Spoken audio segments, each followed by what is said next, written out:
Hello everybody, T-bills in Singapore hit 4%. So this was the favorite topic during lunchtime for my colleagues and I, especially the more conservative people. You see, all of them are just talking about T-bills and whether or not they want to subscribe to the T-bills and SSBs and stuff. So for the conservative people who have all their lives been doing FDs, actually this comes as a quite surprising development. T-bills are actually hitting 4%.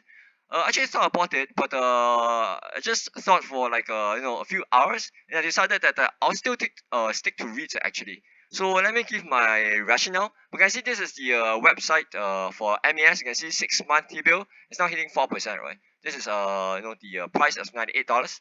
So you bid $98, and the maturity give you $100 back, right? So there's no coupon in between, but your effective rate is 4%. But no, good things don't last. Can see that the latest news is that the yield actually fell to 3.9% as Singaporeans all flocked into T-bills, right? And more people are going for competitive bids. So you can see that this stuff is just falling, right, with a big demand. This was the article in last year, but you can see that last month. But see, 1 month later, everything just the yield just compressed, right? And people all swarm in. So last month, the 6 month T-bill was actually hit 4.2%.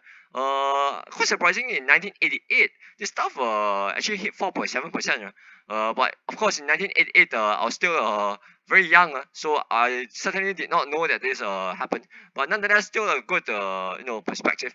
But actually, I thought about it, whether or not I want to put money into T-bills for 6 months yielding 4%. But it was quite obvious that it's not a correct thing to do for me at least. Because you gotta compare it to the inflation, right? You can see this is the latest inflation numbers. You can see that the inflation in October is still at 6.7%, right? So this has eased, of course, from 7.5% last previously. I think this is quite good news though, because you can see lower prices in food and stuff, accommodations, and I think this is gonna it's quite reflective of the global trend, and this will also mean that the Fed is probably gonna be an easier position to step down their rate hike increment paces going forward. So what happened? I mean, Singapore is just a very good barometer for the global economy, right?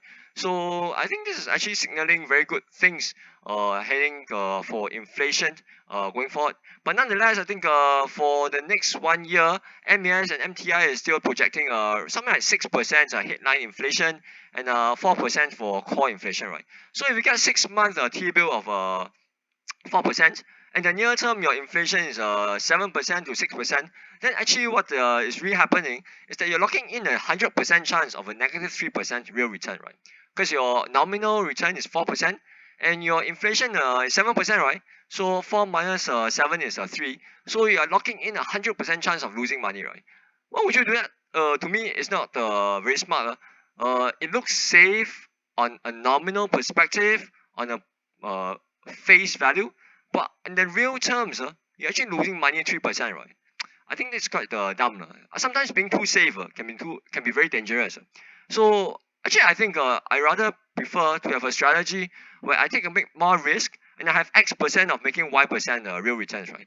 Of course, Y can be positive, but Y can be more negative as well, right? So if I take a more risky approach, I might be losing more money.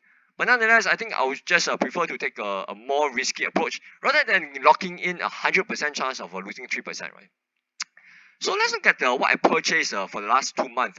And if you've been following this channel, you can see that actually I bought like a crazy amount of REITs. I went bananas, right? Firing bullets all over the place. There are a lot of videos I made about it when I bought stuff. So one of the videos is over here. You can go check it out. When I bought a lot of things. When things really collapse during what I suspect is a margin calls and forced selling. So basically, I just focus on 5 REITs: Ames, Star Hill, Ascenders REIT, Keppel. This is a quite a recent thing. I only bought it like early this month, late last month, when the brokers were calling for a sell and stuff, right? So when they say sell, I think I better start buying because everybody will be scared, right? Be selling like mad, right? So when everybody is selling, I think it's a good time to buy. So I talked about it in another video, and I'll put the link over here. So that was when I started accumulating capital REIT. Of course, earlier I bought also MLT. So you can see on a 1 month perspective, returns are quite bad, quite good. Like flattish for AIMS, around 5% up for all of them. Capital REIT is now 5%, 6%, but only started buying early this month, right? So actually, for me, it's quite okay. So if you look at the actual prices that I bought AIMS from 129 all the way down to 117. Wow, that was crazy, right? Starhill was quite stable, right? Bought from 50 to 52 cents. A-REIT at 249. Capital I bought only recently at around 88 cents. MLT 145. So at this kind of price levels, these are the yields that I'm getting, right? 8% man for AIMS. For very good, the REIT I think quite well run. Starhill is 7% for retail. A-REIT is the grandmother, right, of all REITs. Super blue chip. It's giving me 6.5%, you know. Capital REIT is a new buy, 6.8%. I think now it's nearing 7% already. MLT is 6.5%. Also a very good REIT managed by Mapletree, right, which I super like. So if you look at the current share prices that I showed earlier, these are the current share prices. These are the returns, right? So AIMS is flat lah. But actually I received one round of dividend from AIMS recently. So I think the overall total return is like 4%. Starhill is 6% since I last bought it.